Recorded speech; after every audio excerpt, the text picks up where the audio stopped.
Bonjour, ici Daniel Breton en direct de chez Montréal Autoprix, division hybride électrique. Nous sommes rendus à la première étape de notre conférence au sommet sur les véhicules électriques. On vient de parcourir à peu près 127 km, Sylvain? 128. 128 point quelques kilomètres. Et là, on va vous donner les premiers résultats. Ce qu'on a fait, c'est qu'on s'est envenu ici à peu près à 100 km/h, sans l'air climatisé.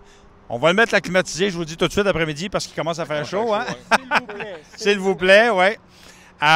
Mais là, je vais vous donner la consommation en kilowattheure par 100 km par véhicule, le pourcentage de batterie restant et ensuite l'autonomie projetée restante. Donc, on va commencer par moi, qui ai conduit la Nissan Leaf. Ça a donné une consommation en kilowattheure par 100 km de 16,4 kWh par 100 km.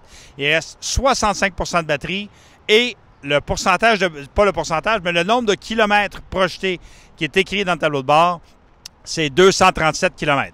Là, on va passer présentement à Jean Garriépi. C'est quoi tes chiffres? Moi, avec la Niro, je suis à 15 kWh de moyenne, 343 km projetés et avec 74 de la batterie restante. Okay. Ensuite, Sylvain avec la Hyundai Kona.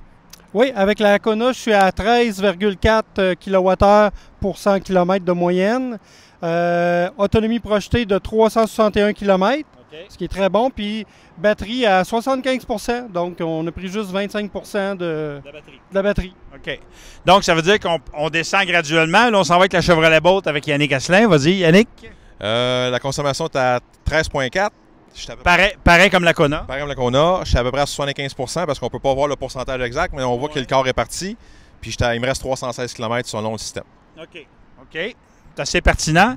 Et on finit avec la Tesla Model 3 Short Range Plus de Simon-Pierre Rioux. Sébastien, c'est quoi tes chiffres? En fait, c'est 13,1 kWh et puis il reste projeté 283 km. Et en pourcentage de batterie, on parle de 66 %. 66 %. Donc, si on regarde la consommation, dans le fond, on est allé en descendant, c'est-à-dire que celle qui a consommé le plus, c'est la Nissan Leaf. Celle qui a consommé le moins, c'est la Tesla Model 3. Celle qui a le plus d'autonomie restante, c'est la Hyundai Kona. Fait que, donc, c'est très intéressant parce que ce qu'on voit, là, c'est qu'il commence à y avoir des chiffres qui ressortent. Là, ce qu'on va faire, c'est que je vais vous demander de prendre un chiffre de 1 à 5, messieurs. 2, 3, 4, 1. OK. Fait que moi, il me reste quoi? 5. Il me reste 5.